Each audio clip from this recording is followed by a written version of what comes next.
हस्त रेखा शास्त्र।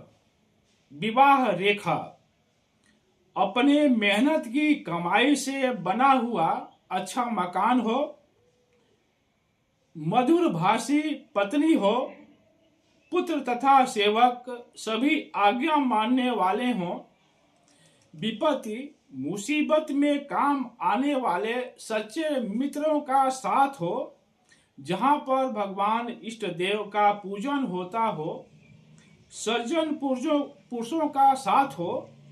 इस प्रकार का गृहस्थ जीवन जो है स्वर्ग के समान होता है। नमस्कार। हस्त रेखा और भाग्य दर्पण में आप सभी का हार्दिक अभिनंदन है।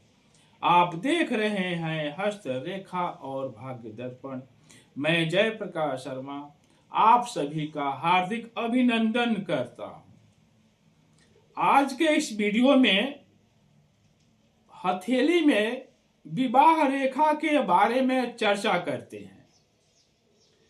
विवाह रेखा के दो नाम होते हैं, यानी विवाह रेखा के दो नाम है, विवाह रेखा या लगाव रेखा। विवाह रेखा या लगाव रेखा, यह रेखा कनिष्ठिका अंगुली के नीचे से शुरू होती है और बुध पर्वत के तरफ अंदर की तरफ जाती हुई मालूम होती है। यानी यह जो रेखा है, विवाह रेखा है, जो लगाव रेखा है, यह रेखा कनिष्ठिका अंगुली के नीचे से बुध पर्वत के नीचे से बाहर से शुरू होती है और यह हथेली के अंदर जाती हुई प्रतीत होती है। यह बहुत सी छोटी रेखा होती है, यानी यह रेखा बहुत छोटी होती है और बुध पर्वत पर अंदर की तरफ जाती हुई प्रतीत होती है। किसी किसी हथेली में विवाह रेखा दो या दो से अधिक भी होती है, यानी विवाह रेखा किसी किसी की हथेली में दो से अधिक भी होती है। प्राचीन समय में इस रेखा को विवाह रेखा या यूनियन लाइन माना गया है। यूनियन मतलब जोड़। प्राचीन समय में इस रेखा को यूनियन लाइन माना गया है। यह लगाव रेखा होती है।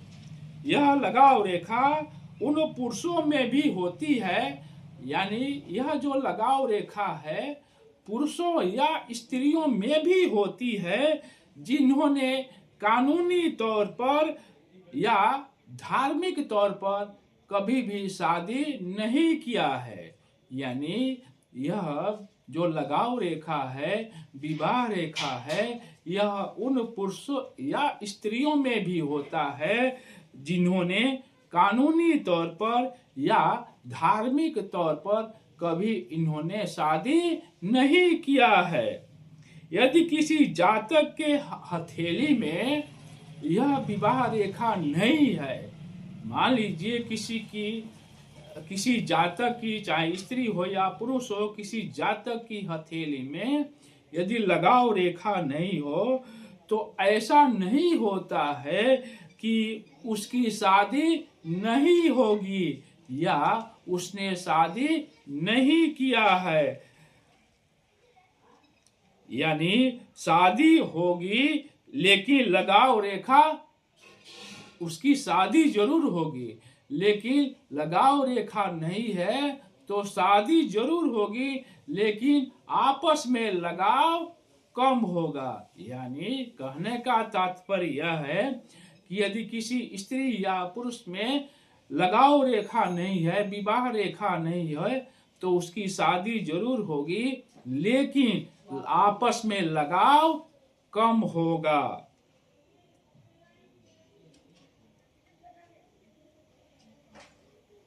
तो आप जान गए कि यदि किसी जातक की हथेली में लगाव रेखा नहीं है तो ऐसा नहीं है कि उसकी शादी नहीं होगी, लेकिन शादी होगी लेकिन लगाव कम होगा और उसको हृदय रोग होने की संभावना रहती है।